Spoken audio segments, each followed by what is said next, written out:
नमस्कार, मैं विनोद वैष्णव और आप देख रहे हैं न्यूज़ 21 टीवी। आज हमारे साथ मौजूद हैं शहर के जाने माने शिक्षाविद doctor Sanjay, doctor Shweta Bajaj, doctor Meenakshi Kaushik, doctor Luqman, जो कि लिंगायत यूनिवर्सिटी से कनेक्टेड हैं और आज हमें ये बताएंगे कि किस तरीके से ऑनलाइन शिक्षा का क्या स्तर है और क्या प्रभाव और दुष्प्रभाव आने वाले समय में पड़ेंगे। तो मैडम, सबसे पहले श्वेता बजाज जी, आपका स्वागत है। धन्यवाद। श्वेता जी, आपसे शुरुआत मैं करूंगा कि किस तरीके से ऑनलाइन शिक्षा की बात करें तो इसका क्या असर पड़ेगा भविष्य में। विनोद जी, आपने हमें यह किया कि हम विचार आपके साथ शेयर कर सके इस प्लेटफॉर्म, इस मंच के, इसके माँ के अभी बहुत बहुत ग्रेटफुल हैं। एंड हमने ऑनलाइन लिंगियाज विद्यापीठ ने online education, online classes start कर दी थी 28 मार्च से, लॉकडाउन के बाद। और उसके बाद ऑनलाइन क्लासेस स्टार्टिंग में एक बहुत बड़ा चैलेंज लगा सारे ही टीचिंग फ्रेटर्निटी को भी और स्टूडेंट्स को भी, लेकिन उसके बाद ग्रेजुअली धीरे धीरे बहुत ही अच्छा साबित हुआ। ये बच्चों के पेरेंट्स ने भी ये ऑनलाइन क्लासेस अटेंड की और उन्होंने भी बहुत अच्छा फीडबैक दिया। देखिए, शिक्षा के जो मूल उद्देश्य हैं, उनमें से एक उद्देश्य ये भी है कि हमें हर चुनौती का डट के, सूझबूझ के मुकाबला करना चाहिए। लॉकडाउन हमारे सामने एक बहुत ही बड़ी चुनौती लेके आया, लेकिन मैं ये समझती हूँ कि हमने ऑनलाइन क्लासेस स्टार्ट करके इस चुनौती का बहुत ही अच्छे से मुकाबला किया। अब बात करते हैं कि ऑनलाइन क्लासेस में कुछ तकनीकी प्रॉब्लम्स तो आती हैं, वी कैन नॉट ओवररूल, हम उसको ओवररूल नहीं कर सकते। बट डिस्पाइट दैट, उसके बावजूद भी टीचर्स ने मिलके इतनी अच्छा स्टूडेंट्स को के कोर्सेज कंप्लीट किए और स्टूडेंट्स ने भी मन लगाकर अपनी पढ़ाई की। अब इसके साथ साथ ऑनलाइन क्लासेस देते समय, एजुकेशन देते समय, हमें इस चीज का भी ध्यान रखना होता है कि जो एक क्लासरूम के लाइव इंटरेक्शन होती है बच्चों के साथ, वो चीज थोड़ी इसमें मिसिंग होती है। लेकिन ग्रेजुअली हमने ये भी सीख लिया कि कैसे ऑनलाइन इंटरेक्शन भी बच्चों से प्रॉपरली की जा सकती है, और बच्चों ने इसको बहुत इंजॉय किया। इंटरेक्टिव भी बनी है क्लासेस, टीचर्स ने स्लाइड्स प्रिपेयर की, पीपीटी स्लाइड्स प्रिपेयर की, पीपीटी स्लाइड्स के द्वारा अपनी ऑनलाइन एजुकेशन इन बच्चों को दी। क्लासेस तो कंप्लीट की ही, इसके साथ ही उनको मोटिवेट भी किया कि किस तरह इस लॉकडाउन के पीरियड के दौरान आपको ऑप्टिमिस्टिक रहना है, पॉजिटिव रहना है, और किसी भी तरह का कोई पेसिमिस्टिक थॉट नहीं आने देंगे, और अपनी पढ़ाई के साथ तालमेल बना के रखेंगे, अपने टीचर्स के साथ तालमेल बना के रखेंगे। जहां भी कोई प्रॉब्लम आएगी, आपके टीचर्स आपके साथ खड़े हैं इस मुसीबत के टाइम पे भी, और आपकी हर प्रॉब्लम का आंसर आपको मिलेगा। और स्टूडेंट्स के पेरेंट्स ने जब हाँ जी मीनाक्षी मैडम, मेरा आपसे सवाल है कि कोविड-19 के दौरान ऑनलाइन एजुकेशन कितनी सफल साबित हो रही है आज के समय में। जी विनोद जी, सर्वप्रथम सबसे पहले मैं आपका शुक्रिया अदा करूंगी कि आपने मुझे इस विषय पे कुछ बोलने के लिए प्रेरित किया, और इसके लिए मैं अपने पूरे लिंग्यास परिवार की तरफ से आपकी आभारी हूँ। जहां तक ऑनलाइन शिक्षा का सवाल है, ये हमने कभी नहीं जाना था कि मार्च 2020 को हम सभी लोगों के सामने एक ग्लोबल पर्सपेक्टिव पे एक ऐसी चुनौती आ खड़ी होगी कि हम सभी शिक्षाविदों को एक ऐसे समय का सामना करना पड़ेगा जब ये स्थिति पेंडेमिक कोविड-19 की हमारे सामने मार्च 20 के आसपास जब आई, तो उस वक्त एक head of the department, Lingaya's university management department का हेड होने के नाते मेरे सामने एक बहुत बड़ी चुनौती थी, जब मुझे अपने फैकल्टी फ्रेटर्निटी, अपने शिक्षाविदों से ये बात करनी पड़ी कि अब हमें ऑनलाइन शिक्षा प्रदान करनी पड़ेगी अपने स्टूडेंट्स को। तो उस समय उनके लिए भी एक ये चुनौती का विषय था। लेकिन कहते हैं कि जैसी परिस्थिति आती है उस हिसाब से एक इंसानी जीवन होने के नाते हम उसके हिसाब से अपने आप को ढाल लेते हैं, और धीरे धीरे हमने इस कोविड-19 की चुनौती को बहुत ही एक चैलेंजिंग वे में इसको स्वीकार किया और हमने ऑनलाइन डिजिटल प्लेटफॉर्म के सभी एप्स, जूम ऐप या फिर कह लीजिए यूट्यूब ऐप और अलग अलग वेबिनार्स के माध्यम से, अलग अलग ऑनलाइन प्लेटफॉर्म्स के माध्यम से हमने अपने कोर्स करिकुलम को पूरा करने का प्रयास किया। और मुझे इस बात को कहते हुए बहुत ही हर्ष हो रहा है कि आज हम लोगों ने करीब 30 अप्रैल के आसपास अपना ये पूरा कोर्स कंटेंट भी पूरा किया। इसके अलावा आज हम लोग इस परिस्थिति से चुनौती करने के लिए पूरी तरह से तैयार हैं। आने वाले वक्त में हम सभी लोग पूरे यूनिवर्सिटी का एग्जाम भी कंडक्ट कराने जा रहे हैं। यहाँ तक कि विद्यार्थियों का रिजल्ट, एग्जाम, उनसे उनकी काउंसलिंग, उनकी सभी विषय से लेकर के विषयों से जुड़े हुए या किसी भी प्रकार की काउंसलिंग, जो भी उनकी समस्याएं हैं, हम आए दिन उनसे ऑनलाइन क्लासेस के माध्यम से उनका समाधान करते हैं। जहां तक संजय सर, सवाल मैडम से भी था, आपसे भी वही सवाल है कि कोविड-19 के दौरान ऑनलाइन एजुकेशन कितनी सफल, कितनी कारगर साबित होगी 2020 में? और देखिए विनोद जी, मेरा व्यक्तिगत ऐसा मानना है कि आज के दौर की जो सर्वोत्तम आवश्यकता है वो ऑनलाइन एजुकेशन है। You can not live without that. आप उसके बगैर गुजारा नहीं कर सकते। किसी भी शिक्षण संस्थान की अगर मैं बात करूं, जिक्र करूं, तो आज की वास्तविकता यह है कि हर किसी को ऑनलाइन जाना ही होगा। अगर मैं यस्टरईयर्स की बात करूं तो तब स्थितियां विपरीत थी और हम लोग बीइंग द कैंपस फिलॉसफी का बहुत एडवांटेज ले सकते थे। लेकिन आज क्योंकि एपिडेमिक के बारे में, इसके वैक्सीनेशन के बारे में कोई भविष्यवाणी करना अभी अतिशयोक्ति होगा, क्योंकि पूरा विश्व एक ही परिदृश्य में इसके पीछे है और ऐसी संभावनाएं तलाशने की कोशिश कर रहा है कि हम जल्दी से जल्दी इस चीज का कोई ना कोई सॉल्यूशन निकालें। बट अभी निकट भविष्य में मुझे ऐसा कुछ संभावना दिखाई नहीं पड़ती। तो जब तक ऐसा कुछ नहीं आता है तब तक हर स्कूल, हर यूनिवर्सिटी, हर ग्रुप ऑफ इंस्टीट्यूशंस को ऑनलाइन को अपनाना पड़ेगा। अगर मैं ऑनलाइन के फायदे की बात करूं तो हालांकि लिंगयाज विद्यापीठ तो पूरे तरीके से ऐसा, जैसा श्वेता मैम अभी डिस्कस कर रहे थे और मीनाक्षी मैम का भी मैंने थोड़ा वक्तव्य सुना, वो भी डिस्कस कर रहे थे कि लिंगया विद्यापीठ बहुत एडवांस्ड इनोवेशंस के ऊपर, टेक्नोलॉजीज के ऊपर शुरू से काम करता है। तो हमने इस सेंसिटिविटी को बहुत जल्दी समझ लिया और हम लोग पूरी तरीके से अपने सिलेबस को बच्चों के मस्तिष्क में उतारने में कामयाब रहे। हमने पूरी की पूरी अपनी classes, you talk about any school of constituent, जितने भी हमारे 9-11 स्कूल से, सबके अंदर हमने सब पूरा सिलेबस उसके ऊपर कंप्लीट किया ऑनलाइन पे। और हमने 1% भी किसी बच्चे को ये महसूस नहीं होने दिया कि इस एपिडेमिक का असर उसकी शिक्षा के ऊपर पड़ेगा, प्रत्यक्ष या अप्रत्यक्ष। मेरा सवाल आपसे है, आपने कहा कि बेहतर है ऑनलाइन शिक्षा, लेकिन अगर मैं बात करूं, आपके यहाँ जितने भी बच्चे पढ़ते हैं, एक ग्रामीण क्षेत्र है आपका, जहाँ यूनिवर्सिटी आपकी ग्रामीण क्षेत्र में है, शायद अगर नेटवर्क की प्रॉब्लम हो जाए तो किस तरीके से घर पर रहकर के बच्चे पढ़ सकते हैं?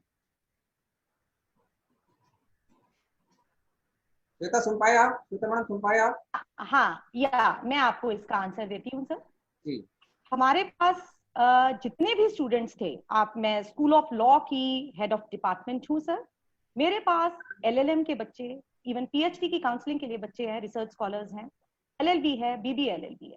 हमारे सारे ही स्टूडेंट्स ने ऑनलाइन क्लासेस ली हैं।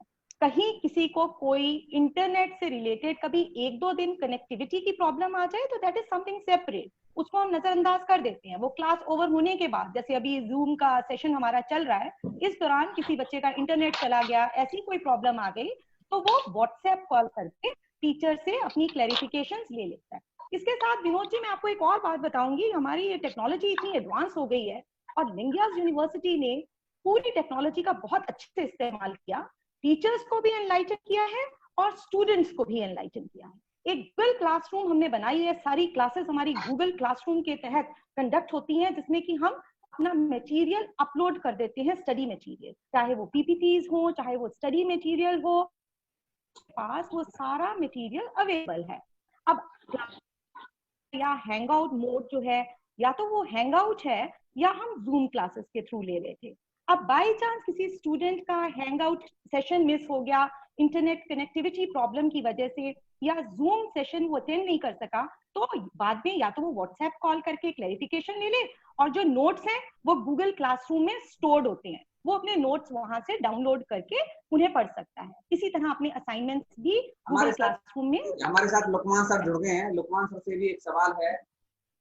लुकमान सर, किस तरीके से ऑनलाइन एजुकेशन को बेहतर किया जा सकता है आने वाले समय में? Good afternoon to everybody. Luqman sir, phone आप अपना ऐसा रखिएगा। अच्छा, लुकमान सर, फोन लैंडस्केप रखिए आप। जी ऐसे ठीक है? बिल्कुल बिल्कुल। ओके, तो आपका सवाल है कि ऑनलाइन एजुकेशन को कैसे बेहतर कर सकते हैं 2020 में। 2020 में जी। देखिए, जो एक्चुअली जो हमारा जो एजुकेशन का सिस्टम है, जिसमें हमारी क्लास टीचिंग का कॉन्सेप्ट है, उसका तो कोई रिप्लेसमेंट हो नहीं सकता।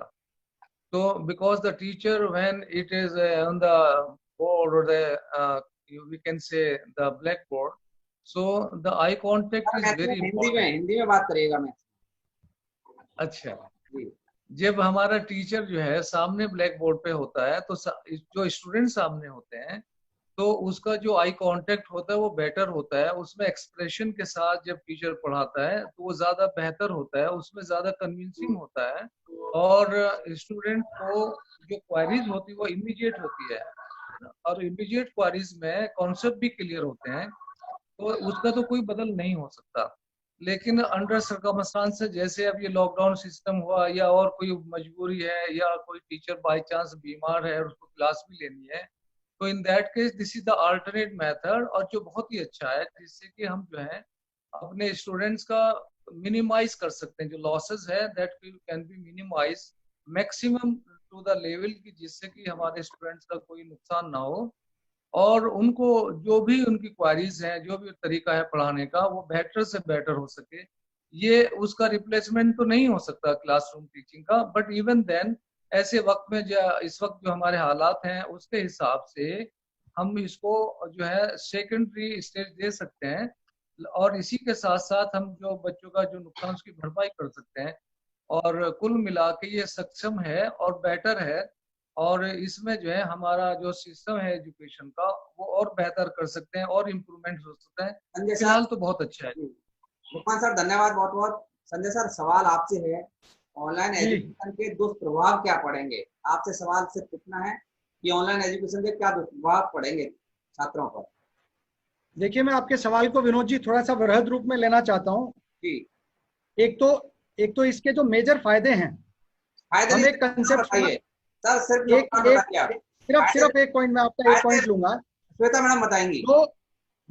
मैं आपको जो एक सेकंड श्वेता मैम, Yes, जो sir. फ्रंट बेंचर और बैक बेंचर का बायसनेस था, जो जेंडर बायसनेस था, वो इसने खत्म कर दिया। तो कोविड ने सारी चीजें नेगेटिव नहीं दी हैं, कोविड ने बहुत कुछ पॉजिटिव दिया है। अगर मैं इसके दुष्प्रभाव की बात करता हूं, तो जहां तक आई कांटेक्ट का सवाल है विनोद जी, एक टीचर जब अपने सामने एक बच्चे को कैस्केड डाउन जो किया करता था, जो शिक्षा प्रदत्त किया करता था, उसका acknowledgement eye to eye contact में हुआ करता था। उसका डिसएडवांटेज है, मैं मानता हूं। जो यूनिफॉर्मिटी का कल्चर हमारे पास हुआ करती थी स्कूल्स के अंदर, या आने वाले टाइम के अंदर कॉलेजेस में, यूनिवर्सिटी में और स्कूल्स में होगी, जो एक क्लासरूम कल्चर था जिसके अंदर एक बच्चा यूनिफॉर्मिटी समझता था, उसको चैलेंज होगा। बच्चे की मोरल एजुकेशन के ऊपर जरूर चैलेंज आएगा, क्योंकि मोरल एजुकेशन साथ में, मेरे सामने जब मेरा गुरु होगा तभी मैं चरण स्पर्श करूंगा। अगर मेरा गुरु मेरे सामने नहीं है तो मैं उनको सिर्फ वेस्टर्न तरीके से विश कर सकता हूँ। तो ये डिसएडवांटेज एक मुझे समझ में आता है कि बिल्कुल होगा। जैसे वीडियो गेम ऑनलाइन खेलना और फील्ड के अंदर गेम खेलना, दोनों चीजों में फर्क है। तो ये कुछ ऐसे डिसएडवांटेजेस जरूर हैं जो सामने आएंगे। संजय सर, सबसे बड़ा नुकसान है तो सिर्फ और सिर्फ अनुशासन का। आज छात्र अनुशासन भूल जाएगा। उस अनुशासन में आप समाज सेवा वाले कह लीजिए, मॉरल एजुकेशन कह लीजिए, फिजिकल एजुकेशन कह लीजिए, जीके कह लीजिए, मतलब अनुशासन ही नहीं रहेगा जिसमें। अब मान लीजिए हम और आप अगर लैपटॉप पे बैठे हैं, तो मेरे लैपटॉप के साइड में क्या रखा हुआ है ना आपको पता है ना मुझे आपके बारे में पता है। जी कहाँ हम बैठे विनोद जी, हम लोग एक ह्यूमन एंटिटी के जगह रोबोट्स जो है वो तैयार करेंगे। विनोद जी, मैं इस विषय पे कुछ ऐड, विनोद सर, मैं इस विषय पे मैं ये ऐड ऑन करना चाहूंगी कि आप ये इसको नेगेटिवली नहीं ले सकते, क्योंकि इस चुनौती ने हमारे विद्यार्थियों को ये समझने के लिए प्रेरित कर दिया है कि अब वो समय आ गया है, क्योंकि अभी तक हम लोग ऑनलाइन एजुकेशन को सेकेंडरी मानते थे और क्लासरूम टीचिंग को, लेकिन आप किसी भी संस्थान को देख लीजिए, IIM को देख लीजिए, FMS को देख लीजिए, जितने भी टॉप ग्रेड कॉलेजेस हैं, इन लोगों ने आज से 1.5 साल पहले ही बहुत सारे कोर्सेज को ऑनलाइन प्लेटफॉर्म पे ला दिया था। तो कहीं ना कहीं ये हम लोगों की बहुत बड़ी आवश्यकता थी, लेकिन कोविड-19 ने हम सभी को इस चीज की प्रेरणा दी कि अब हमें डिजिटल प्लेटफॉर्म के मामले में बहुत ही चुनौतीपूर्ण तरीके से इसको स्वीकार करते हुए इसको बहुत ऑनलाइन एजुकेशन को बहुत सफलता से इसको स्वीकृत करना है।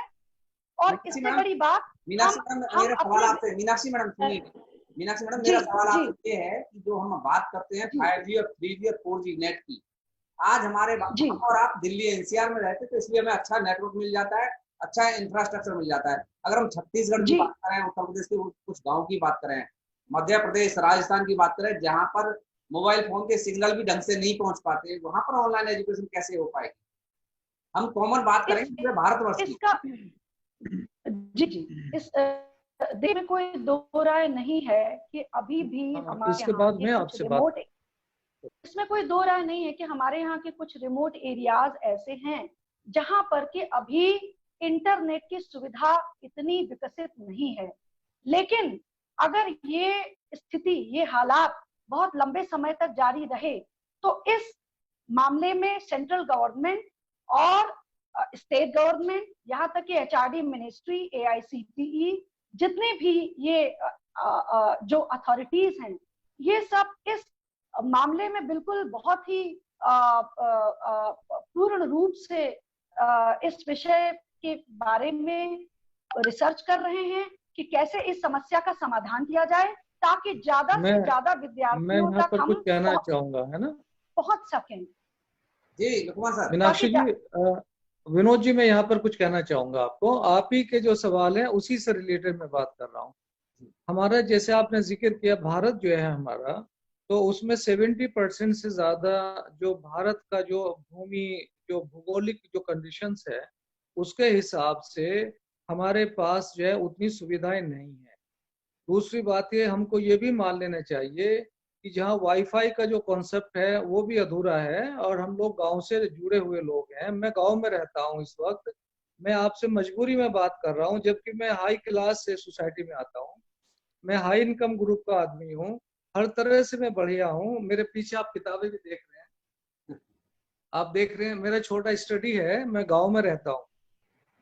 लेकिन मैं चूंकि एक एजुकेशनिस्ट हूँ और प्रोफेसर भी हूँ, साइंटिस्ट हूँ, बहुत सारी चीजें हैं, तो मैं अपने आप से मैनेज तो कर लिया, लेकिन मेरे पास जो सुविधा होनी चाहिए वो पूरी नहीं है। तो मैं सोचता हूँ कि मैं इतना अच्छा होने के बावजूद मेरे पास वो सारी सुविधाएं नहीं है, तो गांव का बच्चा हमारा जो दूर दराज रहता है, उसके पास ना मोबाइल है, ना उनके पास जो है अच्छा से लैपटॉप है, ना वाईफाई सिस्टम है। तो ये प्रॉब्लम तो है। लेकिन एजुकेशन के साथ साथ हमारा जो इंस्टीट्यूशन का जो बैकग्राउंड है वो ये है कि हम बच्चों की जो पर्सनालिटी बिल्डिंग की बात है, जो उनका व्यक्तित्व, जो स्मार्टनेस उनके अंदर होनी चाहिए, वो क्लासरूम से ही होगी। वो नहाएगा, धोएगा, अच्छे से ड्रेसअप होगा और फिर अपने टीचर को इंस्पायर करेगा। और इंस्पायर तभी करेगा जो अच्छा टीचर होगा, उसके जहन में ये होगी कि मुझे इनकी क्लास नहीं छोड़नी है, मैं जो से सीखना है। तो वो जो, हम भी तो स्टूडेंट रहे हैं, जो आज हम पढ़ाने वाले हैं, पहले हम भी स्टूडेंट थे, स्टूडेंट विद्यार्थी थे। तो जो हमारे जो इंस्पायर, जो एडमायरर हैं, जो हमारे टीचर्स हैं, हम उनको आज भी फॉलो करते हैं। आपने भी किया होगा, आपके कुछ बहुत अच्छे टीचर रहे होंगे जिनसे आपने बहुत सीखा, और उनकी आप क्लास भी मिस नहीं करते थे। They are very good to talk. उनका एक्चुअली व्यक्तित्व जो है टीचर का, वो क्लासरूम से ही या उनके व्यवहार से, इंटरेक्शन से आएगा। Classroom teacher is different. जब हम ऑनलाइन टीचिंग करते हैं तो हम हो सकता है हम नहाते भी ना हो सकता है हम अच्छे से कपड़े भी ना चेंज किए हो, बस सोचा कि लाइन पे है, कौन देख रहा है, अब चेहरा इतना दिख रहा है तो जो टीचर बता रहे वो हम तो सुन रहे हैं। तो वो लिथार्जिसिटी जो है ना वो क्लासरूम में नहीं होती। और बाकी रहा बैंक बेंच और front bench, this is immaterial. उसमें तो होता है जो बच्चा जैसे क्लास में पहले है वो उसके हिसाब से बैठ जाते हैं। तो हमारे यहाँ इंडिया में सीट रिजर्व नहीं है, कोई भी बच्चा डेस्क पे जहाँ उनको मन करता है वो बैठता है। तो कुल मिला के सर बहुत मैं I would like to raise a point. Vinod ji, I would like to add on here something. मैं यहाँ पे एक हमारे ऑनरेबल वाइस चांसलर सर ने जो बोला है। श्वेता मैडम सिर्फ आपने इसके फायदे बताने हैं, सिर्फ और सिर्फ फायदा क्या है ऑनलाइन एजुकेशन का। कमियों के लिए हमारे साथ संजय सर हैं, लुकमान सर हैं। ओके सर, मैं फायदा सर एक चीज मुझे ऐड करनी है यहाँ पे, वो बहुत इम्पोर्टेंट है। आप जस्ट फिनिश विनोद जी, मैं जस्ट फिनिश जल्दी से खत्म कर रहा हूँ। देखिए हर एक दोनों चीजों का अपनी अपनी जगह इम्पोर्टेंस है, वही हमने बताई है कि अगर रेगुलर क्लासेस हो रही है, सब कुछ ठीक है, नॉर्मल सी है, तब तो इंस्टीट्यूशनल क्लासरूम टीचर जो है उससे बढ़िया कुछ नहीं हो सकता।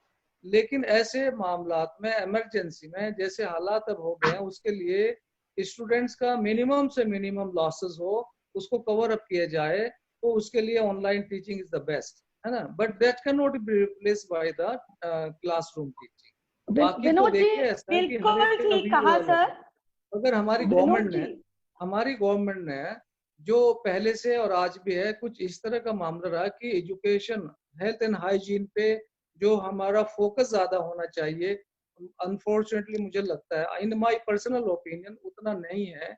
और गांव देहात हमारा जो है अभी भी जो है वो इससे बहुत दूर है, रिमोट में है, उनको इतनी फैसिलिटीज नहीं मिल पाती। तो मैं तो रिक्वेस्ट करूंगा आपके माध्यम से कि गवर्नमेंट को आप जहां तक भी पहुंचा सके हमारे गांव को भी कवर अप करे, वहाँ हेल्थ एंड हाइजीन का भी देखे, और एजुकेशन से रिलेटेड जो भी फैसिलिटीज पॉसिबल हो वो भी वहाँ पर हो जाए।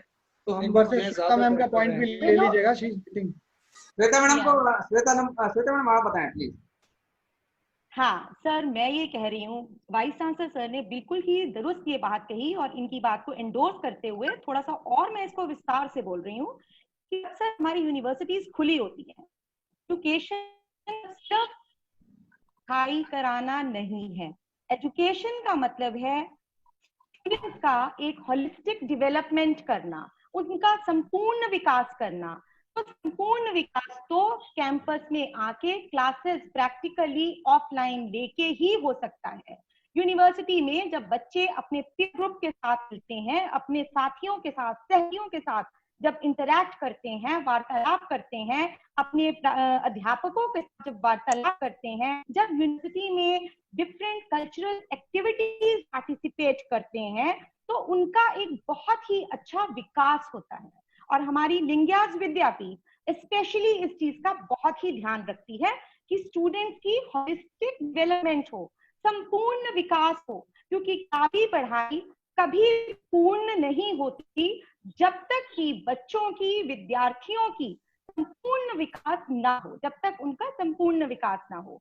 तो ऑनलाइन क्लासेस में 100% वो संपूर्ण विकास वाली चीज तो पॉसिबल नहीं है। बट क्योंकि ये पेंडेमिक को हमने, चैलेंज को हमने, एक चुनौती को हमने डट के मुकाबला करना है, सूझबूझ से ऑनलाइन क्लासेस जो हैं इन्हीं के माध्यम हमने इस चुनौती का मुकाबला किया है। और बहुत ही अच्छे से लिंग्याज विद्यापीठ ने और सारे ही यूनिवर्सिटीज, कॉलेजेस ने, सब टीचर्स ने और इसको इतने अच्छे से डट के मुकाबला किया है कि मुझे नहीं लगता कि अब कहीं भी जहां पे वो वाला पॉइंट आपका बिल्कुल ठीक है कि जो रिमोट एरियाज हैं, जहां पे बिल्कुल कनेक्शन ही नहीं है, उनका क्या किया जाए। उनके लिए सरकार डेफिनेटली कुछ ना कुछ टेक्निकल जो एडवांसमेंट है वो उधर देनी चाहिए, तभी उनके लिए ये स्वाभाविक संभव है। अदरवाइज वो संभव हो ही नहीं सकता। अगर इंटरनेट ही नहीं है तो वो संभव नहीं हो सकता। लेकिन जहां पे हमारा कॉलेज है और हमारे यहाँ, मैंने जैसे पहले बताया, सभी स्टूडेंट्स ने ऑनलाइन क्लासेस ली, कहीं कोई प्रॉब्लम नहीं आई है। तो ये ऑनलाइन क्लासेस की बहुत अच्छी एडवांटेज है। हमने इसको, संजय सर क्या? विनोद जी, मैं 2-3 चीजों की तरफ आपका ध्यान आकर्षित करना चाहूंगा। प्लीज। एक हिंदी में बड़ी अच्छी कहावत है कि आवश्यकता आविष्कार की जननी है। जी जी बिल्कुल। अगर आज की आधुनिकता से बिना दो चार हुए बगैर हम लोग अपने उन्नति के पथ को आगे अग्रसर करना चाहेंगे तो हम कर नहीं पाएंगे। इसलिए आज या कल टेक्नोलॉजी को एक्सेप्ट तो हमें जरूर करना पड़ेगा। आइजैक न्यूटन के सर पे एक सेब गिरा, उससे पहले भी सेब बहुत सारे लोगों के सर पे गिरते थे, लेकिन न्यूटन का लॉ जो आया वो उनके सर पे सेब गिरने के बाद ही आया।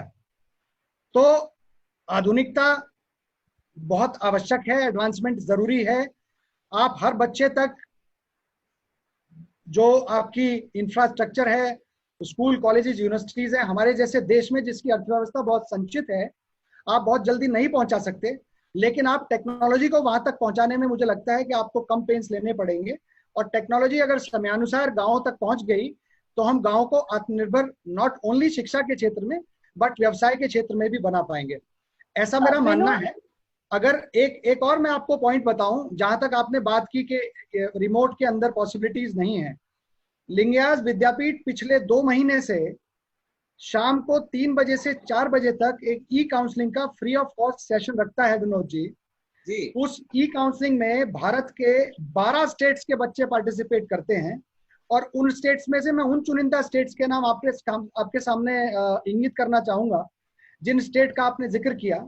छत्तीसगढ़ उसमें है, झारखंड उसमें है, बिहार उसमें है, नॉर्थ ईस्ट पूरा उसमें है, उसके अंदर साउथ का भी कुछ पोर्शन है, उसके अंदर आपका उत्तर प्रदेश के बड़े रिमोट एरियाज हैं, दिल्ली एनसीआर। चलिए मैं मानता हूं कि आधुनिकता है और इनोवेशंस के साथ, तकनीक के साथ आदमी जीना सीख गया, लेकिन वहां से भी बच्चा पार्टिसिपेट करता है।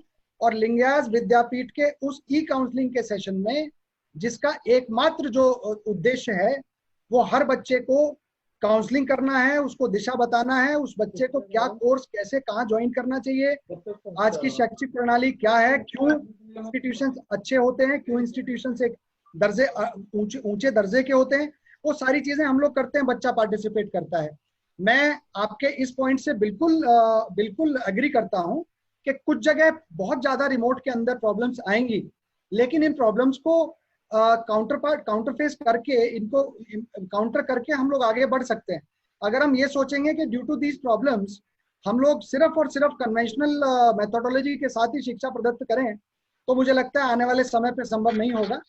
हमें दोनों चीजों को हैंड इन हैंड लेके जाना पड़ेगा। डिसिप्लिन मानने वाली बात है कि बच्चा अनुशासन नहीं सीख सकता है, मोरल एजुकेशन और यूनिफॉर्मिटी सीखने के लिए कैंपस आना होगा, लेकिन जैसा मैंने अभी जिक्र किया कि कहीं ना कहीं आपको उच्च तकनीक को अपनाना होगा। विश्व अपना रहा है। जहां मोरल एजुकेशन की बात है, बिल्कुल ठीक है, हम लोग को we have to be physically present in the required campuses, but otherwise हमें आधुनिकता का दामन बिल्कुल पूरे तरीके से हम छोड़ नहीं सकते। जितना जल्दी हम इसे अपना लें उतना जल्दी अच्छा होगा, वरना वॉरफेयर का तरीका, ट्रेड वॉर का तरीका आप देख रहे हैं। कोरोना एपिडेमिक में एक तरीके का ट्रेड वॉर ही है विश्वव्यापी, जो पूरे तरीके से सारे विश्व को अपने चपेटे में लिए हुए है। 158 देश पूरी तरह से लॉकडाउन है विनोद जी। ऐसी स्थिति में भी अगर हम सिर्फ कन्वेंशंस की बात करेंगे तो मुझे लगता है कि फिर आधुनिकता एक अतिशयोक्ति है। हमें समय से इसको अपनाना होगा मीनाक्षी और हमें आने वाले समय में। संजय सर आपकी बात विनोद जी, मीनाक्षी मैडम कुछ कहना विनोद जी, हाँ जी विनोद जी, मैं नहीं बोलना है मीनाक्षी मैडम, ये ध्यान रखिएगा।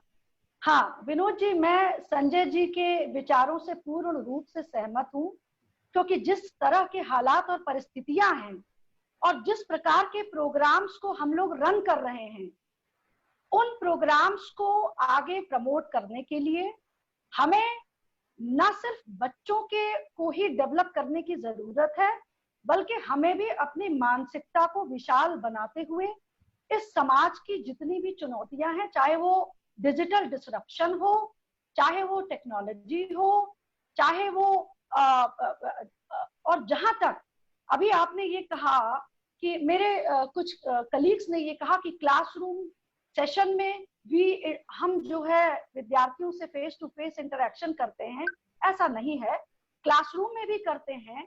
यहाँ तक कि जूम क्लासेस में भी हमें ये सारी सुविधाएं मिली हुई हैं, जहां पर कि एक टीचर अपने सभी विद्यार्थियों को, वो सारे आइकन्स होते हैं, जितने भी विद्यार्थी वहां, हमें सब कुछ पता चल जाता है क्लास लेते हुए, कितने विद्यार्थी उस क्लास में उपस्थित हैं, अगर हम किसी विद्यार्थी की गतिविधियों को जानना चाहते हैं तो उस समय शिक्षा प्रदान करते समय, उस समय क्लास लेते हुए हम उस विद्यार्थी को उसका नाम लेकर के उसको बुला सकते हैं, उससे उस विषय से रिलेटेड जो हम पढ़ा रहे हैं हम कोई प्रश्न पूछ सकते हैं, और इस प्रकार से हम ये बहुत अच्छी तरह जान सकते हैं कि वो विद्यार्थी कितने ध्यान से, कितने अटेंटिवली वो हमारे लेक्चर को सुन रहा है।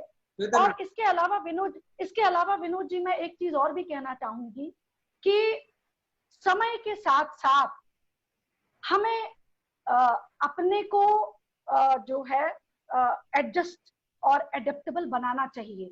दो टर्मिनोलॉजी है जिसका मैं जरूर प्रयोग करूंगी, एडेप्टेबिलिटी एंड फ्लेक्सिबिलिटी। मीनाक्षी अगर आपके मैम श्वेता मैम को बोलने दीजिए, क्योंकि हमारे पास सिर्फ 5 मिनट शेष बचे हुए हैं, उसके बाद ये डिस्कनेक्ट हो जाएगा, दोबारा से हम लॉग इन करेंगे, उसके बाद नया सवाल स्टार्ट होगा। तो श्वेता मैम आप 2 मिनट में से मैं 2 चीजों को ऐड करूंगी सर यहाँ पे, क्योंकि मैं खुद अध्यापक हूँ और मैंने बच्चों को पढ़ाया है इस ऑनलाइन क्लासेस के दौरान। तो मॉरल एजुकेशन का जो हमने यहाँ पे मुद्दा उठाया था, ऐसा नहीं है, हम साथ साथ मॉरल एजुकेशन का भी ध्यान रखते हैं जब हम इंटरैक्ट करते हैं। और ये चीज हमने भी, लर्निंग प्रोसेस था ये एक कंप्लीट, हमारे लिए भी ये एक कंप्लीट लर्निंग प्रोसेस था। धीरे धीरे हमने भी अडेप्ट किया और हमने भी सीखा कि इसके दौरान पढ़ाते पढ़ाते हम कैसे बच्चों को मोटिवेट कर सकें, कैसे उनकी मॉरली उनको एजुकेट कर सकें। इस चीज का भी हम लोगों ने ध्यान रखा और बच्चों को ये चीज सिखाई गई कि उनको मोटिवेटेड कैसे रहना है, पॉजिटिव कैसे रहना है, और इस इन ऑनलाइन क्लासेस का मैक्सिमम यूटिलाइजेशन कैसे करनी है। साथ ही मैं इस विषय में भी बोलना चाहूंगी कि इंटरैक्शन, आप ये कहना कि हम लोग उनके साथ प्रॉपर्ली इंटरैक्ट नहीं कर सकते, ये भी कमी है। हम उनके साथ कर सकते हैं प्रॉपर्ली इंटरैक्ट। हमने वाइवास तक कंडक्ट किए हैं जहां एक स्टूडेंट से 5 से लेके 10 मिनट तक हमने क्वेश्चंस पूछे और बच्चों ने उनके आंसर दिए। तो ऑनलाइन वाइवा भी संभव हो गया और ये चीज हमें पहले नहीं पता था, लेकिन इसके दौरान हमने भी ये सीखी और हमारे साथ साथ विद्यार्थियों ने भी इस चीज को अडेप्ट किया, सीखा, और सबने प्रशंसा की कि हाँ हमें ये हम मिस करते हैं मैम, जिस दिन क्लास का टाइम थोड़ा सा डिले हो गया तो स्टूडेंट्स बैठे हुए वेट करते हैं, व्हाट्सएप पे कॉल आनी शुरू हो जाती है, मैडम 5 मिनट्स लेट हो गया, दोबारा से लिंक भेज दिए। तो बच्चों की उत्सुकता भी उतनी ही बनी रहती है जैसे हमारी होती है कि हमने क्लास लेनी है, बच्चों को कुछ पढ़ाना है, तो बच्चों के अंदर भी वो ज़ील रहती है कि हमने भी अपनी क्लास अटेंड करनी है। और किसी भी टाइम हम किसी भी स्टूडेंट के साथ इंटरैक्ट कर सकते हैं through the technological advancement, zoom classes, hangout meets. That is my point. Madam बहुत बहुत धन्यवाद आप सबका। एक ब्रेक के बाद मिलते हैं आपसे। बहुत बहुत धन्यवाद आप सभी का, Shweta Bajaj, Meenakshi ma'am, Sanjay sir, Luqman sir, बहुत बहुत धन्यवाद। धन्यवाद विनोद जी, धन्यवाद। Thank you Vinod sir, thank you. दोबारा से ज्वाइन कर रहे हैं सर जी। बताइए। जी आप सभी का स्वागत है दोबारा से। जी मीनाक्षी मैडम आप बताएं। जी पूछे। जी मैम विनोद जी, मेरा सवाल तीसरा ये है, ऑनलाइन एजुकेशन के नाम पर पढ़ना पढ़ाना कितना उचित है? मेरा तीसरा। देखिए विनोद जी, हाँ देखिए विनोद जी, जैसा कि अब ये समय आ गया है और जिस प्रकार की परिस्थितियां और जिस प्रकार के हालात इस समय हैं, उसके हिसाब से जो मेरा अंदाजा है कि फिलहाल अभी ये स्थिति सही होने में एक बहुत लंबा समय लगेगा, और इसकी वजह से हम किसी भी शिक्षण संस्थान का करिकुलम, किसी भी विद्यार्थी के भविष्य के साथ खिलवाड़ नहीं कर सकते। तो इसका अभिप्राय ये है कि, इसका मतलब ये है कि अब हमें अपने आप को इस परिस्थिति के हिसाब से ढालते हुए और हमें अपनी शिक्षा के नीति में कुछ बदलाव करने पड़ेंगे। और मैं आपको ये भी बता दूं कि इस दिशा में हमारी केंद्र सरकार और हमारी स्टेट गवर्नमेंट दोनों ही बहुत और जो है इस विषय पर सोच रही हैं। हालांकि हम 100% में से 60% विद्यार्थियों को के साथ ऑलरेडी हमारी उनसे बातचीत हो रही है, हम उनकी क्लासेस ले रहे हैं। जहां तक आप ग्रामीण क्षेत्रों के विद्यार्थियों की बात कर रहे हैं, बहुत जल्दी वाईफाई कनेक्शन और बहुत सारी सुविधाएं ग्रामीण इलाकों में भी प्रदान की जाएंगी। तो देखिए, अब आप किसी भी शिक्षण संस्थान का उदाहरण उठाकर देख लीजिए, ये जितने भी कोर्सेरा का आप उदाहरण ले लीजिए, हार्वर्ड यूनिवर्सिटी का ले लीजिए, ये जितने भी आप स्टेट लेवल के और सेंट्रल लेवल के यूनिवर्सिटीज हैं, प्राइवेट यूनिवर्सिटीज हैं, कॉलेजेस हैं, ये सभी तमाम वेबिनार्स के माध्यम से, तमाम जूम क्लासेस के माध्यम से, गूगल क्लासेस के माध्यम से विद्यार्थियों को, फैकल्टी मेंबर्स को तरह तरह से उनको अपडेट कर रही हैं। तो हमें इस चीज को पूर्ण इच्छा शक्ति के साथ इसको हमें स्वीकारना होगा कि डिजिटल एजुकेशन बहुत मस्त है, चाहे, और इस चीज को स्वीकारने में ना तो शिक्षाविदों को अब देर करना चाहिए, ना ही विद्यार्थियों को देर करना चाहिए। और मैं आपको एक बात और बता दूं, जो मेरा अनुभव रहा और जो मेरे अंडर में कार्यरत जितने भी शिक्षाविद थे, मैंने उनसे पूछा कि भाई आप लोगों का इस क्लास को लेते हुए क्या अनुभव रहा। तो आपको सुन करके विनोद जी ये हैरानी होगी कि हमारे बच्चे, हमारे डिपार्टमेंट के बच्चे, करीब जितने भी 400-500 जितने भी बच्चे मैनेजमेंट डिपार्टमेंट के रहे, वो सब इस टेक्नोलॉजी से इतने खुश थे, और बल्कि उन्होंने हमसे ये पूछना शुरू कर दिया कि क्या मैम अब क्या हमारी क्लासेस इसी तरह से चला करेंगी। तो ये एक ऐसा चैलेंज है, ये एक ऐसी परिस्थिति है जिसका कि ना कि हम ही लोग इसको एंजॉय कर रहे हैं, क्योंकि ये एक ऐसी लर्निंग स्टेज है जहाँ पे कि हम भी एक शिक्षाविद होने के नाते बहुत कुछ सीख रहे हैं और हमारे बच्चे भी बहुत कुछ सीख रहे हैं। इसलिए हमें ज्यादा से ज्यादा इस प्रकार की शिक्षा प्रणाली को, डिजिटल शिक्षा प्रणाली को, हमें इसका पालन करना पड़ेगा, हमें इसको फॉलो करना पड़ेगा। और अगर हमने इस चीज को नहीं, इस पर हमने ध्यान दिया और इसको अगर हमने आगे अपने आप को और डेवलप नहीं किया डिजिटल डिसरप्शन में, डिजिटल टेक्नोलॉजी में, और ज्यादा से ज्यादा इस टेक्नोलॉजी को अपनी शिक्षा प्रणाली में लाने का प्रयास नहीं किया, तो मेरा ये मानना है कि ये हमारा एक प्रकार से पिछड़ना होगा। और अपने मीनाक्षी मैम, संजय सर से सवाल है, सर आपसे भी यही सवाल है, ऑनलाइन एजुकेशन से पढ़ना और पढ़ाना कितना उचित है? देखिए, एक बचपन में हम लोग योग्यतम की उत्तरजीविता का सिद्धांत पढ़ते थे विनोद जी, चार्ल्स डार्विन ने दिया था, और आज तक ये थ्योरी को कभी चैलेंज किया नहीं गया। तो एक बात तो सर्वविदित है कि पठन पाठन करने वाली जितनी भाईचारा है, जो फ्रेटर्निटी है, मैं वैश्विक भूगर्भ की बात करता हूं, उसको इस चीज को तहे दिल से स्वीकार करना होगा कि ऑनलाइन जो शिक्षा प्रणाली है ये उसका जमाना है, और इसका अवतरण विश्व में बहुत भरपूर तरीके से हो चुका है। कन्वेंशनल तरीका अपनी जगह था, वो अपने जगह। मैं आपको एक छोटा सा उदाहरण प्रस्तुत करूंगा। मैं एक मेरा बेटा पढ़ता है एक स्कूल में, और उसकी अंग्रेजी की किताब में एक मैंने चैप्टर पढ़ा, जिस चैप्टर के अंदर 200 साल बाद एक बच्चे को एक किताब, एक पुस्तक मिल जाती है। 200 साल आगे की वो स्टोरी है। वो एक पुस्तक मिलती है और वो अपने ब्रदर से, कजिन से डिस्कस कर रही होती है कि देखो, सम सेंचुरीज अगो लोग इस तरीके के पेपर के बंडल्स के साथ पढ़ा करते थे। मुझे समझ में नहीं, I am quoting the discussion, कि मुझे समझ नहीं आता है कि लोग इतने सारे पेपर सिर्फ एजुकेशन के लिए वेस्ट क्यों करते थे। और स्कूल नाम की भी एक जगह हुआ करती थी जहां सारे के सारे बच्चे पूरे दिन कलेक्ट होते थे और 7-8 घंटे वहां रहा करते थे। उसका क्लासरूम उसके लिविंग रूम के बिल्कुल बगल में है, जहां आर्टिफिशियल इंटेलिजेंस के साथ एक टीचर स्क्रीन पे आता है और वो अपनी क्लास कर लेती है। They are not believing in the theory of school education at all. तो वो उसमें ऐसा दिखाया गया है कि भविष्य में आने वाले समय के अंदर ये चीजें होंगी।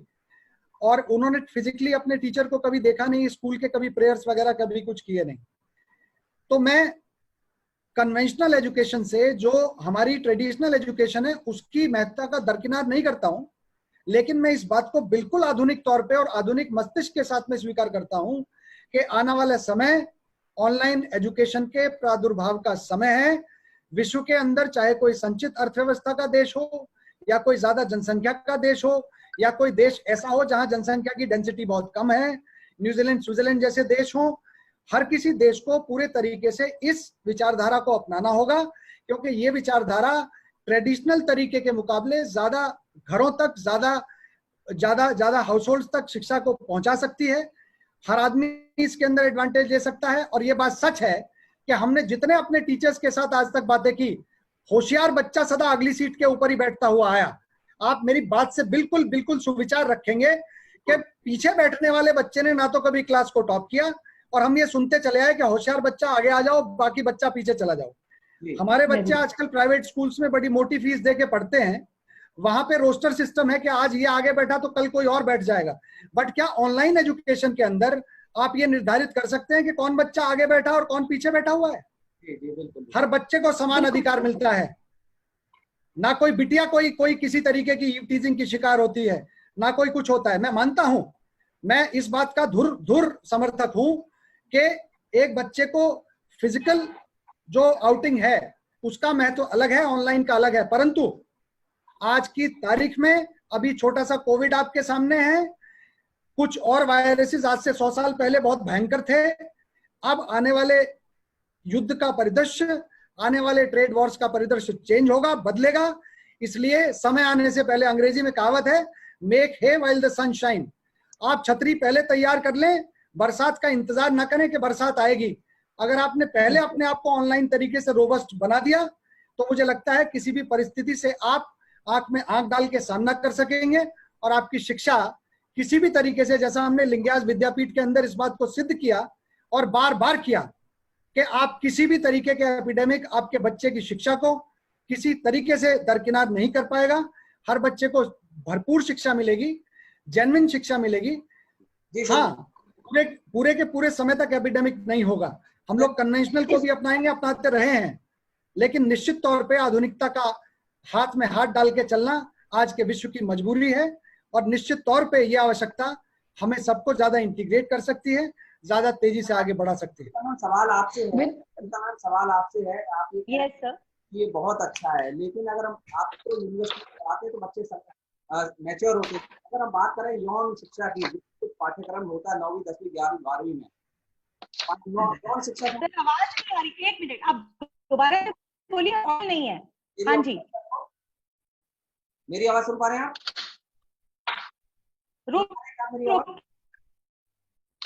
रुक के सुन पा रहे हैं? सर बोलिए सर। विनोद प्लीज अपना क्वेश्चन रिपीट कीजिए। मेरा सवाल ये है कि आप यूनिवर्सिटी में पढ़ाते हैं जो कि बच्चे मैच्योर होते हैं, लेकिन अगर बात करें 9वीं 10वीं 11वीं 12वीं के बच्चों की, उसमें कुछ पाठ्यक्रम यौन शिक्षा से संबंधित होता है, सेक्स एजुकेशन से संबंधित होता है, तो ऑनलाइन किस तरीके से आप उन्हें पढ़ाया जा सकता है? अगर पढ़ाओगे तो उसके दुष्प्रभाव भी पड़ने के सबसे ज्यादा चांसेस हैं। उस स्थिति में हम क्या करेंगे? उस स्थिति में टीचर, शिक्षाविद क्या करेंगे? सर, यौन शिक्षा के बारे में जब पढ़ाया जाता है तो ये बहुत ही एक सेंसिटिव इशू है। जब क्लासरूम के अंदर भी पढ़ाया जाता है, जब क्लासरूम में पढ़ाया जाता है, लाइव क्लासरूम में, तब भी जो अध्यापक होते हैं वो बहुत ही इन टॉपिक्स को बहुत ही सेंसिटिव मोड में ले जाकर पढ़ाते हैं।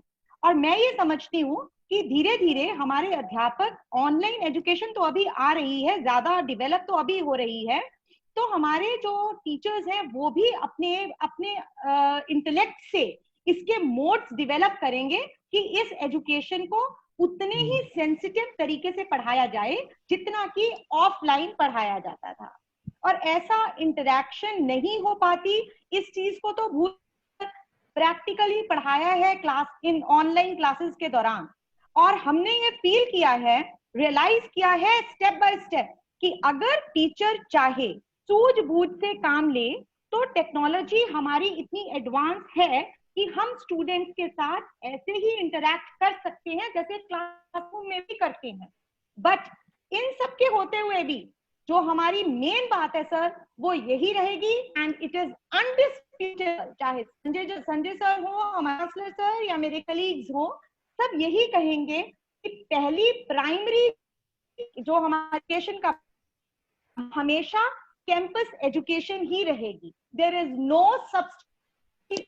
बट एजुकेशन जो है ये हमें सिखाती है कि चुनौतियों को, मुसीबतों को, पेंडेमिक को हमने कैसे रिजॉल्व करना है, और उसका बेस्ट तरीका है ऑनलाइन मोड।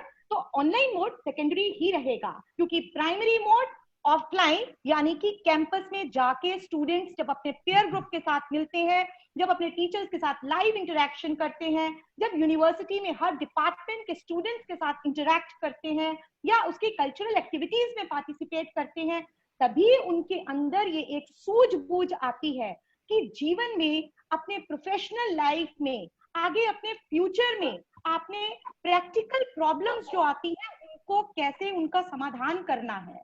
तो ये तो इसका सब्स्टिट्यूट ऑनलाइन क्लासेस से नहीं हो सकता, क्योंकि कैंपस में जाके ही उनको पता चलेगा कि जो प्रैक्टिकल प्रॉब्लम्स आती हैं या एक दूसरे के साथ टुगेदरनेस में जो रहना है, टीम वर्क जो करना है, वो कैंपस के अंदर जाके ही स्टूडेंट्स को पता चल सकता है। पर क्योंकि इस पेंडेमिक के दौरान हमें एक रिजॉल्व चाहिए था कि इस पेंडेमिक के द्वारा क्रिएट की गई प्रॉब्लम का निपटारा कैसे हो सके, तो ऑनलाइन क्लासेस बेस्ट है। ऑनलाइन क्लासेस को बहुत ही अच्छे से हमने निभाया है, स्टूडेंट्स के साथ इंटरेक्ट किया है, और आगे आने वाले टाइम में, जैसा आपका एक क्वेश्चन था कि रिमोट एरियाज में, that is a very valid question, remote areas तक ही सरकार को पूरा टेक्नोलॉजी और इंटरनेट की सुविधाएं प्राप्त करनी है कि हमारे कोई भी छात्र, किसी भी रीजन में रहने वाले छात्र इन ऑनलाइन क्लासेस से डिप्राइव ना हो सके, सिर्फ वंचित ना रहे, उसका वो पूरा यूटिलाइजेशन ले सके। धन्यवाद। विनोद जी, अभी आपने यौन शिक्षा की, सेक्स एजुकेशन की बात करी। आपका प्रश्न क्या था? क्या मुझे आप बोलेंगे? प्रश्न आप एक बार दोहरा दीजिए। मैं दोबारा से प्रश्न दोहरा देता हूँ। मेरा प्रश्न ये था कि अगर आप लोग यूनिवर्सिटी में बच्चों को पढ़ाते तो वो मैच्योर बच्चे होते जाता, लेकिन अगर बात करें 9वीं 10वीं 11वीं 12वीं के बच्चों की, उसमें सब्जेक्ट का यौन शिक्षा से संबंधित सेक्स एजुकेशन, उसको किस तरीके से ऑनलाइन पढ़ाया जा सकता है? ऑनलाइन पढ़ाने से नुकसान हो सकता है बच्चों को एवं टीचर्स को? देखिए इसका मैं आपको एक बहुत बेजोड़ उत्तर देना चाहूंगी विनोद जी, कि जब भी इस सेक्स एजुकेशन जैसे विषय का सवाल उठता है, तो अगर आप विदेशों की बात करें, अमेरिका की बात करें, यूएस, शिकागो और wherever it is, abroad countries की बात करें, जर्मनी की बात करें, हर जगह सेक्स एजुकेशन को आज से बहुत सालों पहले से ही बच्चों को उनकी पाठ्यक्रम में शुरू से ही, पहली 5वीं 6वीं क्लास से ही उनकी शिक्षा क्रम में उसको जोड़ दिया जाता था। जहां तक हमारे देश की बात है, ये एक ऐसा विषय है जिसके विषय में चर्चा करते ही लोग थोड़ा सा इससे बचने लगते हैं। लेकिन मेरा ये मानना है कि अगर ये, बल्कि सेक्स एजुकेशन को, चाहे वो ऑनलाइन के माध्यम से चाहे ऑफलाइन के माध्यम से, हमें अपने इन बढ़ते हुए बच्चों को 8वीं 9वीं की क्लास से, जबकि इनके शरीर में हार्मोनल बदलाव होते हैं, हार्मोनल चेंजेस होते हैं, हमें इन बच्चों को उचित शिक्षा सेक्स एजुकेशन की देनी चाहिए। बल्कि मैं आपको ये कहूंगी विनोद जी, कि जब हम उनको इन विषयों पे शिक्षित नहीं करते हैं तो वो ज्यादा गुमराह हो जाते हैं, वो ज्यादा गलत रास्ते पे चले जाते हैं। तो बल्कि एक शिक्षाविद होने के कारण, एक माता पिता होने के कारण, हमारी ये एक मॉरल ड्यूटी बनती है कि हम अपने बच्चों को जिस प्रकार से हर विषय की शिक्षा देते हैं, उसी प्रकार से हम इसको भी। और ये भी मैं आपको बता दूं कि चाहे वो कोई भी विषय हो, XYZ, या चाहे आप सेक्स एजुकेशन की बात कर लीजिए, बहुत कुछ ये हमारे अपने ऊपर निर्भर करता है कि हम किसी भी विषय को कितने सकारात्मक और कितने क्रिएटिव, कितने रचनात्मक तरीके से हम अपने बच्चों को उस चीज को शिक्षित करते हैं।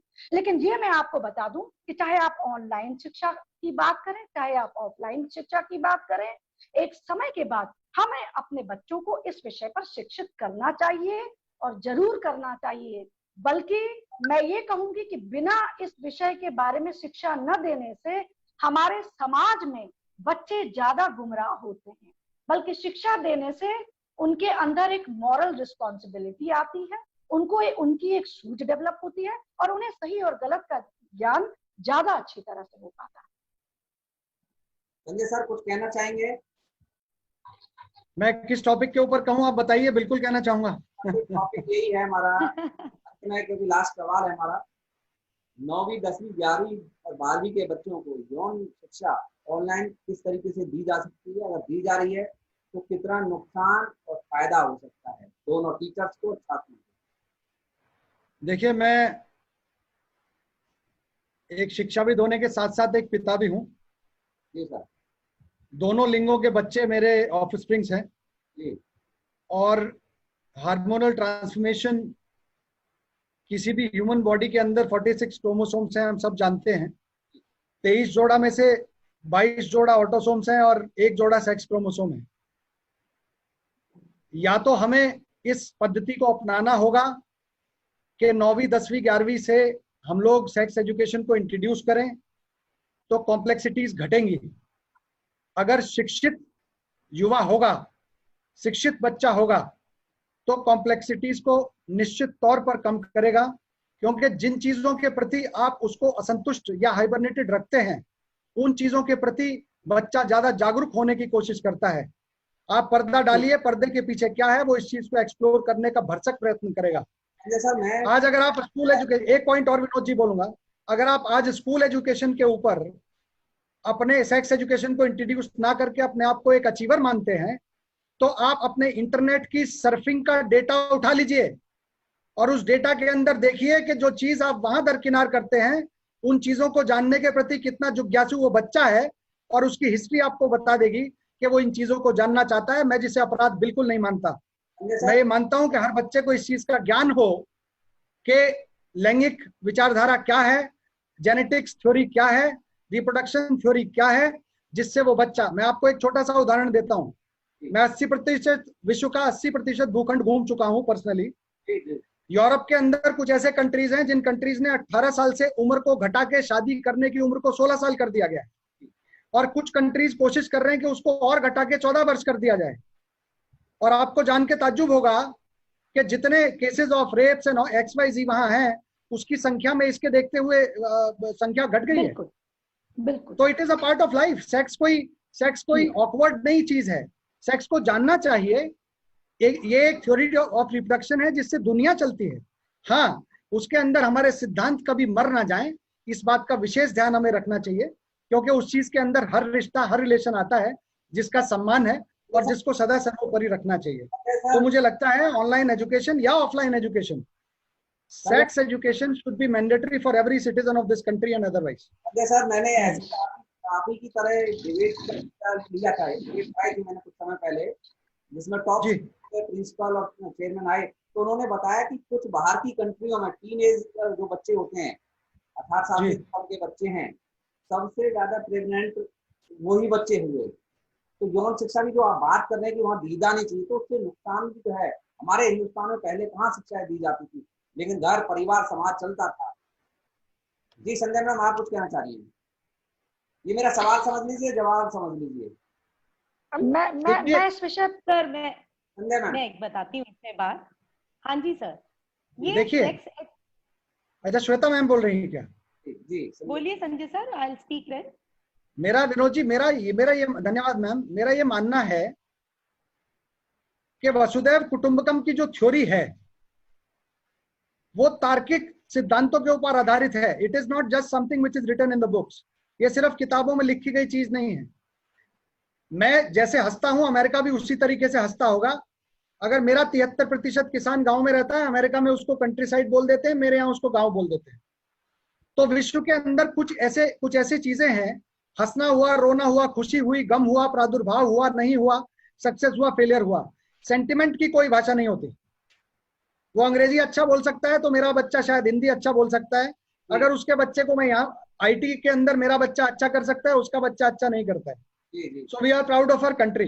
बट द पॉइंट इज कि जैसे बाकी विषय जैसे भूगोल एक विषय हो सकता है, जैसे हिंदी एक विषय हो सकता है, गणित हो सकता है, या कोई भी विषय की आप बात करें, वैसे ही सब डिविजनल थ्योरीज के अंदर अगर आप शिक्षा को एडवांस करना चाहते हैं और अपने देश को ज्यादा सैद्धांतिक तौर पे स्थापित करना चाहते हैं, तो आप हर शरीर से जुड़ा हर तत्व आप बच्चे को समयानुसार समझा दें। अगर आप उसे समझा देंगे तो एक अपडेटेड बच्चा deviation from the ethical grounds नहीं करेगा, रादर देन समबडी जिसको कुछ आपने बताया नहीं और आज गलती कर दी तो आप कहते हैं आपको ऐसा नहीं करना चाहिए था, लेकिन आपने उसको कभी ये नहीं समझाया पेरेंट और टीचर होने के नाते कि बेटा ये चीज ये है और ये चीज ये है। तो मेरा ऐसा मानना है कि बिल्कुल इसको मैंडेटरी करना चाहिए। किसी भी अर्थव्यवस्था वाले देश के अंदर, चाहे छोटा हो बड़ा हो, बड़ी अर्थव्यवस्था हो छोटी हो, जनसंख्या छोटी हो बड़ी हो, वो केरला जैसी जगह हो जहां पे हमारी फीमेल बहनों की संख्या ज्यादा है, मेल्स की कम है, कहीं भी हो, sex education should be a mandatory feature in any kind of a circumstance. I support this statement up to the very latent extent. काफी देर से विनोद जी इस विषय में मैं कुछ बोलूं? विनोद जी मैं कुछ ऐड करना चाहूंगी इसमें, जो अभी संजय सर ने बहुत अच्छे से ये बात कही, इसको थोड़ा सा और मैं इलैबोरेट करके बताती हूँ आपको। हमने बात कही कि सेक्स एजुकेशन हम 9th and 10th onward start करें, बट सर सेक्स एजुकेशन बच्चे को स्टार्टिंग से ही दी जाती है और इसकी शुरुआत होती है घर से। सबसे पहले माँ सिखाती है अपनी बेटी को कि बेटा क्या गुड टच होता है और क्या बैड टच होता है। बहुत जरूरत है इस चीज की। आजकल की जो मदर्स हैं वो इतनी एनलाइटेंड है, न्यूज पढ़ के जो हमारे बिल्कुल इन्फेंट्स और छोटे बच्चों के साथ जो हादसे हो रहे हैं उन सबको देखते हुए डेलिकेट एंड सेंसिटिव इशू है और स्टार्टिंग होती है इस एजुकेशन की घर से। माँ ही कर देती है कि बेटा ये गुड टच है और ये बैड टच है, आपको कोई किस अंदाज से टच करता है ये बच्चे को right from the very beginning बता दिया जाता है। उसके बाद सर स्कूल्स में भी बच्चों को एजुकेशन दी जाती है ये स्टार्टिंग से ही, और फिर बड़े होते होते जब बायोलॉजी में ये सब्जेक्ट आना शुरू हो जाता है regarding the hormones and sex, तो बच्चों को साइंटिफिकली भी इसके बारे में पता चलता है। इसके साथ सर मैं एक चीज मैं ऐड करूंगी विनोद जी कि को एजुकेशन जो जी सर विनोद सर भी जानी चाहिए, ठीक है। आपने कुछ वर्षों पहले पढ़ा होगा, मीनाक्षी मैम आप लोगों ने पढ़ा होगा कि एक 9th क्लास के बच्चे ने अपनी टीचर को डिनर पर इनवाइट किया। आपने पेपरों की सुर्खियों में रहा ये मामला, हाईलाइट रहा है मीडिया में, आपने पढ़ा होगा कुछ वर्षों पहले, 3 से 4 वर्ष पहले। तो उसमें कहाँ ये कहीं ना कहीं कमी तो रही ना, या तो बच्चे की कमी बिल्कुल सर, अब ये बिल्कुल सही कह रहे हैं विनोद सर आप। दूसरा मैम किस ब्याह पर उस बच्चे ने बुलाया हो, एज ए मदर उसने बुलाया हो, एज ए टीचर उसने बुलाया हो, और एज ए हॉस्पिटल बुलाया हो। ये तो सोचना टीचर कैसी सिचुएशन आई कैसे कि एक बच्चे ने अपनी टीचर को डिनर पे इनवाइट कर लिया, ये सोचने वाली बात है। देखिए विनोद जी, क्या मैं इस विषय में कुछ ऐड करना चाहूंगी, एक इम्पोर्टेंट पार्ट मैं यहाँ पे ऐड करना चाहूंगी। सर का क्वेश्चन भी ठीक है, पर जहां हम सेक्स एजुकेशन की बात कर रहे हैं ना सर, आप देखिए जो को एजुकेशन वाले स्टूडेंट्स होते हैं जहाँ पे बॉयज और गर्ल्स इकट्ठे पढ़ते हैं, उनका जो विकास है उसको देखिए, और जो स्पेशल बॉयज स्कूल या गर्ल्स स्कूल्स के बच्चे होते हैं कहीं ना कहीं उनमें कुछ कमी रह जाती है। ये तो फीमेल और मेल ये एक ऐसी चीज है सर, दोनों ही जरूरी है, इन दोनों को इकट्ठे रख के पढ़ाना और बढ़ाना। जिस घर में भाई और बहन होते हैं उनकी डेवलपमेंट कुछ डिफरेंट है। सिर्फ जिनकी ब्रदर्स नहीं होते या जिनकी बहनें नहीं होती, कहीं ना कहीं उनमें कमी हो जाती है अगर वो पेरेंट्स पूरा नहीं करते और तरह से उसको सब्स्टिट्यूट करके। इसी तरह जो बच्चे केवल बॉयज स्कूल या गर्ल्स स्कूल में पढ़ते हैं उनके अंदर वो एक संकोच की भावना रह जाती है ऑपोजिट सेक्स को लेके, जो चीज एलिमिनेट कर देती है को एजुकेशन। को एजुकेशन में बॉयज और गर्ल्स इकट्ठे पढ़ते हैं, सेक्स एजुकेशन मिलती है, उनको एक कंफर्टेबल जोन में वो आ जाते हैं जब उनके साथ बॉयज हो या गर्ल्स हो। अब आपकी बात ठीक है कि डिस्पाइट को एजुकेशन हमें कई ये नेगेटिव केसेस नजर आ जाते हैं, तो सर वो तो इंडिविजुअल केसेस हैं, उनको हमें अपनी सूझबूझ, अपने इंटेलेक्ट से, टीचर्स की गाइडेंस और पेरेंट्स की गाइडेंस, उसी से ही उसे रिजॉल्व करना पड़ेगा। लेकिन इसमें कोई दो राय नहीं है विनोद जी, एजुकेशन जो है वो बेटर रहती है बच्चों को एक श्वेता प्रोग्रेस के लिए। जी, विनोद जी, जी, मैं इस विषय पे कुछ कहना चाहूंगी। विनोद जी, जी, हेलो, हाँ, आप मुझे सुन पा रहे हैं? जी, बिल्कुल सुन पा रहे हैं। हाँ, देखिए विनोद जी, जहां तक आपने ये बात कही कि एक समय था जबकि टेक्नोलॉजी इतनी विकसित नहीं थी और तब जो है बहुत बच्चे सदाचार के साथ अपना जीवन या एक अलग पर्सपेक्टिव था, और आज के समाज में ये रेप के केसेस और ये सारे केसेस ज्यादा बढ़ रहे हैं। जहां तक मैं ये समझती हूँ कि देखिए, जब हम पहले के समय की बात करते हैं तो पहली बात, उस समय में टेक्नोलॉजी इतनी विकसित नहीं थी, और जब हम आज के परिवेश में बात करते हैं तो ये एक आधुनिक भारत है जहां पे कि टेक्नोलॉजी पूर्ण रूप से विकसित है।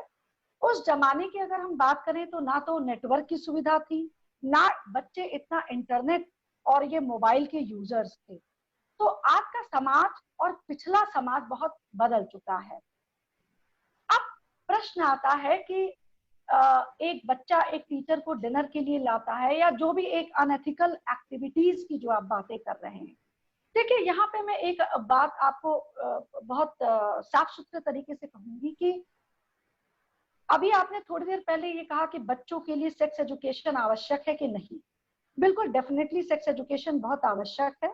इसके अलावा आज आप किसी भी शिक्षण संस्थान को देख लीजिए, बचपन से जब से बच्चा हमारा एडमिशन लेता है और तब से लेकर के आप फर्स्ट से लेकर के 8th क्लास तक, instead I will say 12th class तक, एक टर्मिनोलॉजी होती है लाइफ स्किल्स। लाइफ स्किल्स के ऊपर आप किसी भी स्कूल को देख लीजिए, चाहे वो यूपी बोर्ड का स्कूल हो, चाहे वो सीबीएसई बोर्ड का है, चाहे वो कोई भी बोर्ड आप देख लीजिए, वहां पे बच्चों को एक लाइफ स्किल से संबंधित एक सब्जेक्ट उनको पढ़ाया जाता है, जो कि उनके नॉर्मल करिकुलम के अलावा लाइफ स्किल का मतलब जहां पर कि एक शिक्षक बचपन से ही एक बच्चे के पर्सनालिटी को, उसके व्यक्तित्व को देख करके ये जान जाता है कि इस बच्चे को जो है इस विषय पर बहुत इंटरेस्ट है, इस विषय पर दिलचस्पी है। तो बहुत कुछ ये हमारे ऊपर डिपेंड करता है। दूसरी चीज मैं आपको एक बात और बता दूं कि एक बच्चे के संस्कार पर बहुत बड़ा असर माता पिता का और शिक्षाविदों का पड़ता है। मैं मानती हूँ कि आजकल के बच्चे सब कुछ एक्सेस कर लेते हैं, मोबाइल भी एक्सेस कर लेते हैं, सब कुछ देख लेते हैं, and they are free to do anything. And as a parents और एक शिक्षाविद होने के कारण हम हर वक्त उन पर जो है एक प्रतिबंध नहीं लगा सकते। लेकिन मैं आपको ये दावे के साथ कह सकती हूँ कि अगर बच्चों को, और एक बात और भी बता दूं कि पहली से 12वीं क्लास तक लाइफ स्किल एक सब्जेक्ट उनको उनके सब्जेक्ट्स के अलावा भी पढ़ाया जाता है, और यहाँ तक कि ग्रेजुएट और पोस्ट ग्रेजुएट लेवल के विषयों में भी एक सब्जेक्ट एड ऑन किया गया है, वैल्यू एजुकेशन।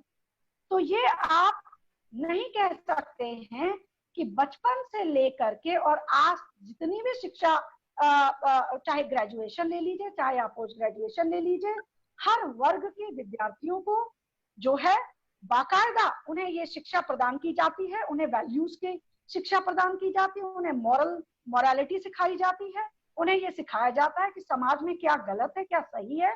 इसके अलावा बहुत कुछ एक शिक्षक के ऊपर, और बहुत कुछ वो बच्चा जिस पारिवारिक परिवेश में रहता है उसके माता पिता की भी जिम्मेदारी बनती है कि वो अपने बच्चे की परवरिश किस प्रकार से कर रहा है। और मैं आपको ये भी बता दूं कि आजकल के बच्चे बहुत कम उम्र में ही, यहाँ तक कि 7वीं या 8वीं के बाद वो इतने मैच्योर हो जाते हैं कि अगर उनके दिमाग की, उनकी दिशा को अगर हम सही तरीके से उनको हम गाइडेंस दें, उनको दिशा निर्देश दें, तो मेरा ये मानना है कि वो बच्चे हमेशा एक मॉरल ग्राउंड पे, एक एथिक्स को, एक वैल्यूज के महत्व को समझते हुए वो जो है एक सही दिशा में चलने का प्रयास करेंगे।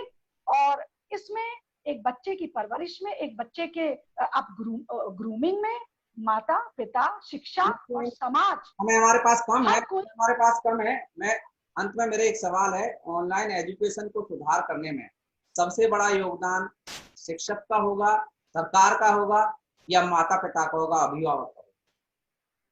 दोबारा से सवाल रिपीट करता हूँ, यह सुन लिया आप लोगों ने? जी ऑनलाइन दोबारा एक बार एजुकेशन सुधार के लिए सबसे ज्यादा जरूरी कौन, सबसे ज्यादा महत्वपूर्ण कौन है? सरकार, समाज, अभिभावक या शिक्षक?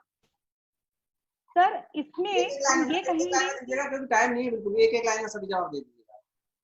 सर इन सबका अपनी अपनी जगह से योगदान है। जैसे आपने कहा रिमोट एरिया, सबसे बड़ा योगदान सर टीचर्स का तो बहुत ही बड़ा योगदान है इसमें, और स्टूडेंट्स का भी बहुत बड़ा योगदान रहेगा, क्योंकि उन्होंने ये एक जो न्यू टेक्नोलॉजी है इसको अडॉप्ट करना है।